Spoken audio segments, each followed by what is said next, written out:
What if I told you could get fresh oysters delivered to your doorstep? Would you be interested? Just go to jollyrogers.com, JOLIROGERS.com, and you can get fresh oysters delivered to your doorstep from the Damariscotta River. You can order 1 dozen, 2 dozen, 3 dozen. You can order 100 oysters, all on the website right now. Use code NINJA15 at checkout and you can get a discount on your whole entire order. Have a jolly oyster eating time.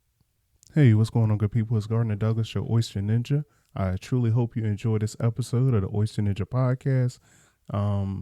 If you've been listening to the podcast, you already know I've been taking a little break, just, doing life stuff. And as you know, if you're following me on social media, I have the mobile oyster bar, so I've been busy with all these oyster events. But of course, the winter is here, the fall is here, and it's time to focus back on the podcast. And hopefully, you're enjoying. Hopefully, you will enjoy this episode with Jolie Oysters and their raw bar, and hopefully, you enjoyed the last episode with FV Pork Chop. That was a cool episode. Just if you haven't listened to it, go back, listen to it. It was a real cool one. Just a young guy doing big things at his age. I can't really express that, more, but check it out if you haven't. For those who want to help out, I have a Cash App, I have a Venmo. It's Shuck Daddy, ShuckDaddy. If you like what you hear and you want to help support the podcast, Cash App, Venmo, it's Shuck Daddy. Or just shoot me an email if you want to help out in other ways. oysterninjapc@gmail.com. Of course, like I said, I hope you enjoy this episode, and happy holidays to you. Andy, what's going on, man? Tell us a little bit about yourself and what you do and all that good stuff. Yeah, well, I'm happy to be here. I shuck oysters, grow oysters in the Damariscotta River. So we've got a farm, and then we run a retail on that farm. And then this past year, we opened up a raw bar. We got our start doing oyster catering, kind of targeting the high-end wedding market, and everything else sort of flowed from there. So, what's the name? What's the name of your oyster farm and raw bar and all that good stuff? Um, so the raw bar, it's Jolie Rogers Raw Bar, um, where that name comes from. My name is Andy Rogers, and then my business partner is a guy named Brian Jolie. And when we met, we sort of were joking that that would be a fun combination for a business. Um, so I had a logo drawn up, and before we knew it, we took on the oyster catering. So we've been at that. I guess the ideas started. We did all our paperwork at the end of 2018, and then launched 2019. So when we started, I was actually at the University of New Hampshire, and I was driving 4 hours round trip up to where we are now to buy oysters from a woman named Barb Scully, who started Glidden Point Oysters back in the 80s. And she had sold that business a few years prior, but was still operational. And so I was driving up and buying from her, and then driving back about once a week, doing that round trip and doing pop-ups in the Portsmouth, New Hampshire area, in breweries and whoever would have us until we could get our first wedding. But 2 years ago, we ended up running it with her for a season, and then 2 years ago, we bought it from her because she was ready to sort of retire for real. And so that the name of that business was Scully Sea Products. So that's where our oyster farm is based. It's a little retail, like an oyster farm stand, if you will. We got oysters, lobsters, clams. And then out back, we've got our oyster farm where we're growing Mary Island oysters. We've had our first harvest where it was us all the way through since we bought it this year. It sounds fun, man. You talked a little bit about transitioning from like oyster pop ups into like oyster catering, and Getting that first wedding gig.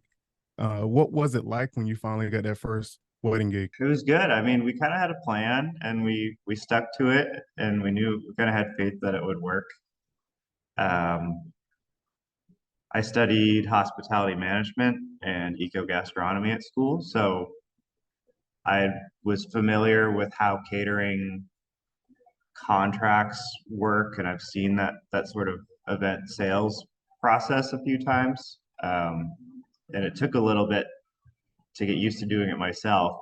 Um, but that was really helpful, kind of understanding how you charge um, for events and time and sort of the flow of that. When I was studying it in school, I never really thought I'd be utilizing it, but then Right. I was happy that I had seen it when the time came. But yeah, I love working events. It's all of the money exchanging and the contracts and the communication happens beforehand, and then you just get to focus on the oysters and the people and Right. Oysters get people in good moods also, to go along with the celebration. But you talked about pricing, which is always like a trending topic or always running across my mind, with doing catering and stuff. So how do you justify charging what you charge? I guess is the easiest question. yeah, like I'm gonna buy the nicest oysters, grow them myself if I have to, have a range of oysters that I'm knowledgeable about that I buy direct from farmers and shuck them really, really clean. I've been training quite a while to be very proficient in shucking. I basically spent the last 4 or 5 years focused on how do I create the best possible oyster experience. And so as a brand, we're really after that high end. I get better at it every year, but it's like if you want the best possible experience with people who have dedicated their careers to doing this as well as possible, then that costs money. So I don't know. I think it sort of filters out in the sales process where usually people will send a request for a proposal and then we give a proposal, and in that proposal we just have a minimum. I don't know. People see what we sort of lay out how the structure of pricing works, and then Hmm. that's how that goes. Yeah. Take Either it or they leave it. can afford it and that's worth it to them, or they don't. Right, right. I want to ask you, what do you think it took to get to this level of expertise that you're at right now? Started, I would routinely shuck over 1,000 oysters a day at the job I was working. They had a dollar oyster for lunch every day, which gets your volume up pretty fast. Um, but aside from volume, at a certain point, taking each oyster like an opportunity to get better at the thing at a craft. There's deliberate practice, and then there's just getting the oysters open because it's a paycheck. Or, I always really cared about shucking clean from the start and wanting to get better. There's something addictive about getting better at a skill. Um, and so I had a lot of fun trying to dial that in. Well, just tell me a little bit about your competition journey, Mhm. because you competed in Maryland this year and you did pretty good. So yeah, just tell me a little bit about your competition journey.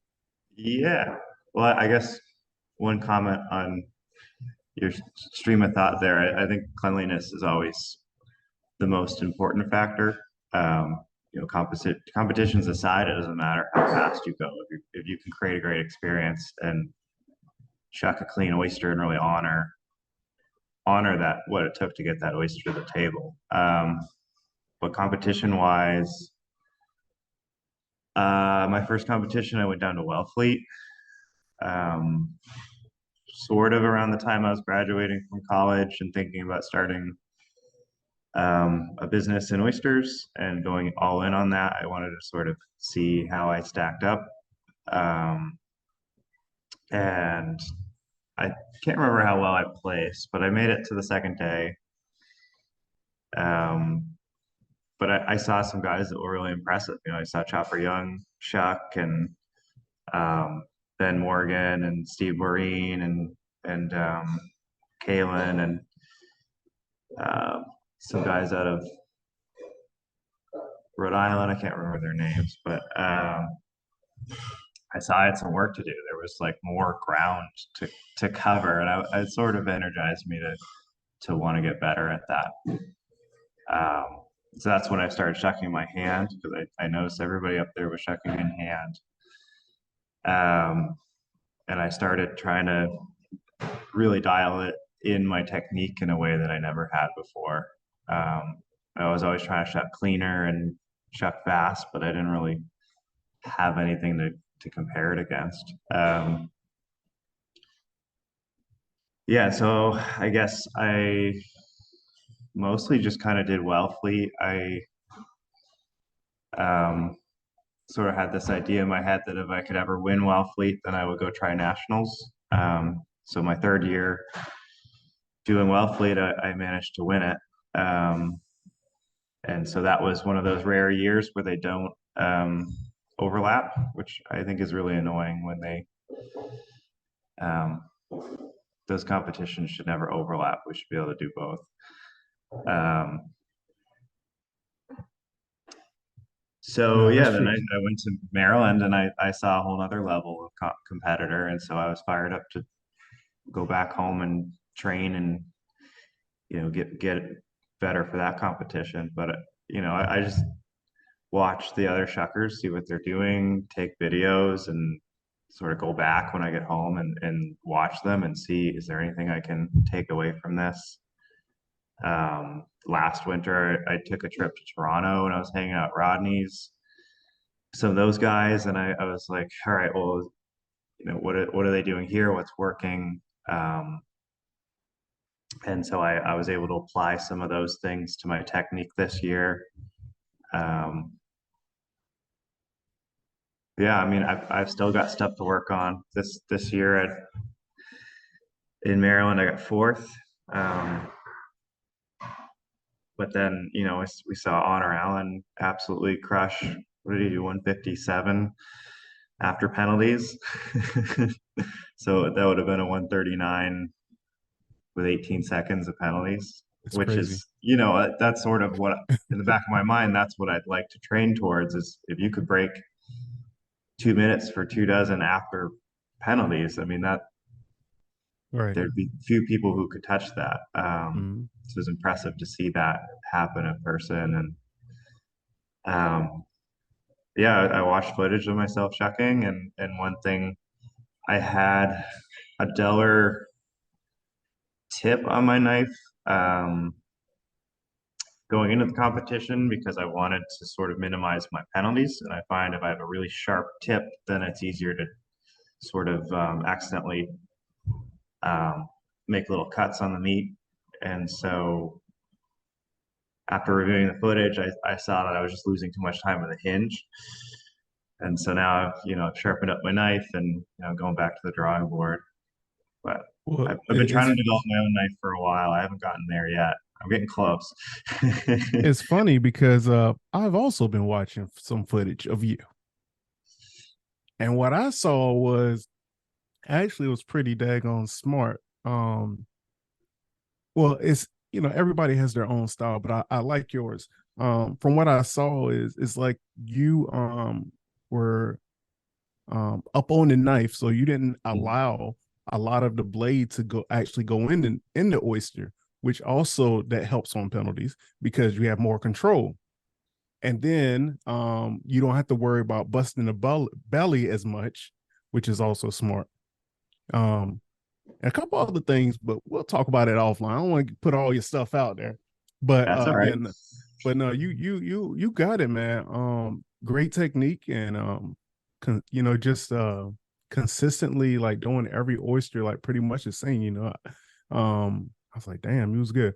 And actually, I remember when I was watching. I think you either had posted a video or you went live, but it was like doing 100 oysters, I think, in like a certain amount of time. Yeah.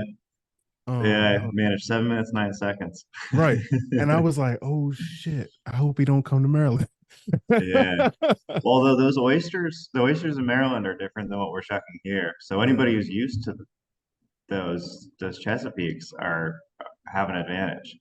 yeah. Yeah. So yeah, Maryland, like the Chesapeake oysters and like the Gulf oysters for sure. Let's turn the page a little bit. From shucking, starting your own raw bar, man. Like, what's been the process like for that? I mean, there's a lot of paperwork, and it was easier than it seems once you get it once you're on the other side of it. It's simpler, but there's not a lot of resources up front of like how to file for an LLC, what sort of um, what's all the legal stuff you have to satisfy? How do you get your permits? And that they don't make it easy and super accessible generally to figure out how to do a lot of it. Um, and a lot of times it feels like you're almost in a gray area trying to figure out how to do pop-ups. And I mean, if you keep at it, you figure it out eventually. But just getting over that hurdle is a huge step, and then from there, it's just kind of a grind.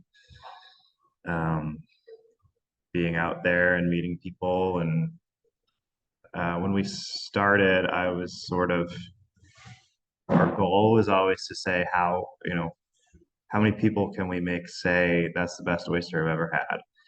Um, so I would drive direct to the farmer and pick up oysters from a region that wasn't as accessible where I was at the time. And would bring them back, and I would shuck them as clean as possible and as fresh as possible. And accumulated enough people that said that's the best oyster I've ever had, to sort of build the business from there. So I find unless people are blown away by something, they won't bring it up to their friends or talk about it, or you know remember you 2 years down the line when they're getting married. Mm-hmm. So let me ask you, because in this culture where, or in this day and time where like restaurants aren't even like staying open, I just saw one of my favorite, the local oyster, closed down in Baltimore, which I never thought, that would happen because they got a good thing going, or they had a good thing going. I thought, you know what I mean? But everybody, you just see what they show you, right? Um, but what keeps you going, man? As far as like the ups and downs of being in the restaurant life. I mean, I picked something that I love to do. I love opening oysters, and um, have never gotten tired of that. But I love the people. I think oysters are a great medium um, to allow me to meet a lot of people. If I'm at a wedding or pop up or something, people have to walk up to you, and then you have a certain amount of control over the interaction. So you get to meet a lot of great people. And I think that's really what hospitality is all about. It's important to have a good product. Like, people are there for the well-shucked oysters, but um, at the end of the day, people want to come somewhere and feel like somebody cared for them, and we're grateful that they're there and just engaged with them on a human level. I think that's really one of the things that keeps me going. People will always be there, and then the craft of honing the skills is sort of this other thing that's addictive and fun, and competitions are like a good measure for that. But it's hard running. We just opened a restaurant this year, and it's not easy. It's more overhead and more risk. We're going into winter in Maine, which is a very tourist driven economy, especially where we are. Right. So we're sort of figuring out how to find our way through the winter and just make it to the next season when people are back. Um, and it's What tough. It's a lot of hours. I haven't had many days off, so right.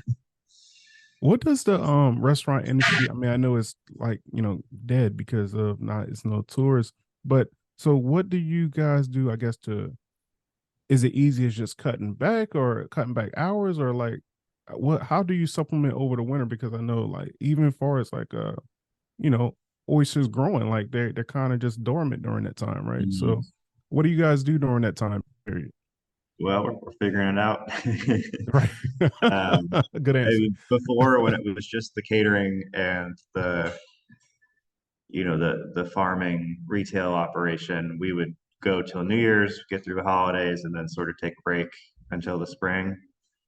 Um, but this year we're going to go all the way through, and we're just going to try as much stuff as possible. We're already on kind of a bare bones crew, so it's easy enough to um, keep the labor costs down, and we'll minimize our hours and find as many ways as we can to keep our expenses low, and we'll just make it work. I feel you got to do what you got to do. I Yeah, understand just that get it totally. done. Come up with Um, events, drum up excitement. right. Who knows? Get some music in here. People love music. How do you? I got. How do you deal with a person who says or ask a question first? I only eat oysters in the months that end with R.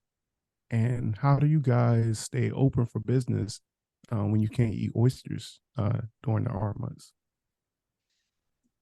Yeah, I mean, the R month thing is sort of outdated. Um, we do work with the Australia edulus, the European flat oyster that season really applies to. Um, but it's more of a special thing that we bring out, during the season when we have it, and it's not the backbone of our business. Um, but yeah, you can eat oysters all year. It's just seasonal.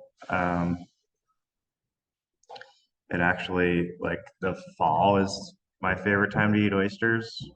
The late winter, early spring is my least favorite time to eat oysters. But that doesn't mean you can't do it. They're just sort of thin and struggling after going in survival mode all winter. Mm-hmm. Um, you find a lot more dead ones, and personally, that makes them a lot less appealing. But they're still tasty, and if you have a knowledgeable shucker, there's no reason dead oysters will ever end up on your plate. You kind of know it immediately. Um, I don't think Yeah, you I'd say so. how much depth there is on an oyster farm generally that you don't see on the consumer side. You, you estimate 50% loss of the seed that you put in, you know, over the 3 years it takes to get to a market here. Every year, I feel like I get that question more and more, especially during this year when we had or when it was like a lot of news people covering people getting sick from oysters and things. And even it really picked up then. Um, but yeah, all we can do is, just spread the word and, just let people know what's going on, what the real word is. Why should someone come to your raw bar? Well, what can they expect when they come to your raw bar? Yeah, well, we've got years of restaurant experience. So we've been cooking and working in restaurants for a lot longer than we've been super involved with the oysters. So, I mean, you should expect a really um, flawlessly shucked oyster very consistently. We're going to take care in selecting the oysters. So some of them will come from our farm, or a lot of the oysters we can hold in our wet storage in the Damascotta River, even if it's not our own. So we can harvest that. Right now, if I wanted to run to the farm and harvest something, I could probably do it under an hour and bring it back in here. Um, so we have a lot of control over freshness. Everything's as direct as possible, as few middlemen. Um, and then when you sit down to a tray of oysters, we have an oyster card where we will give a couple sentences about each oyster, so you can learn about them and reference it as you're eating them. And that way, a lot of oyster bars you'll just get this blurb from the server or the shucker or whoever you can get a hold of about each oyster. But it's nice to have all those tasting notes. with you while you're eating them, so you can reference them and learn. Um, and then maybe start to see patterns like the top culture oysters versus bottom culture oysters. They all have these similar flavor profiles, and maybe you notice a difference between the stuff from northern Maine and the stuff closer to southern Maine, and different bodies of water. And we want to do as much as we can to educate. And I'm pretty much always here, so I'm accessible. Anyone has questions, I try to go to every table as long as we're not super busy, and have those interactions where people can ask further questions. But we do a lot of other great stuff too. It's not just about oysters are focus for us, but it's we also cook a lot of food. We make a beautiful bluefin tuna tartare, and um, we were doing this awesome scallop ceviche from a scallop farmer up in based near Belfast, and all kinds of other food that's not. We have a gorgeous hummus plate with lots of local vegetables that we roast up, and I make crackers from scratch, and just put a crab tortellini dish on the menu, or make a pasta from scratch. And we really do spend a lot of time sourcing our produce and our other ingredients um, with just as much care as we do in sourcing all the oysters that we bring in. So, yeah, do you guys run any, are you running any specials or anything, particular dishes going on right now that the people might could look forward to? Yeah, well, so one thing to know is we don't have a hotline. We don't have a hood vent. Someday we'd like to have more hot capacity, but to start everything sort of running with that limitation, so we can prep a lot of stuff and heat up chowders and soups and different things. Um, but unfortunately, our menu is all we have to. It's good to have limitations because then we get more creative on how to come up with cool stuff despite that. But yeah, it's a good place to just have some oysters and then a bunch of small plates. And it, um, if you want to get full, it's easy to get full here. Um, some people walk in and they don't see any like entree style plates on the menu, and they think, oh, I can't have dinner here. But just order some oysters and a couple of small plates, and you're there. Or you can eat we have a pretty hearty clam chowder. You can eat that with a giant slab of bread we serve it with. Hmm. It's pretty hearty. It'll make you full pretty fast. What do you serve your oysters with? Do you serve them with do you do cocktail sauce? Yeah, we do have a cocktail sauce. We have lemon cocktail sauce and mignonette. We make it all from scratch. It's sort of our own blends. Um, I personally have never loved cocktail sauce. It's not how I would enjoy an oyster.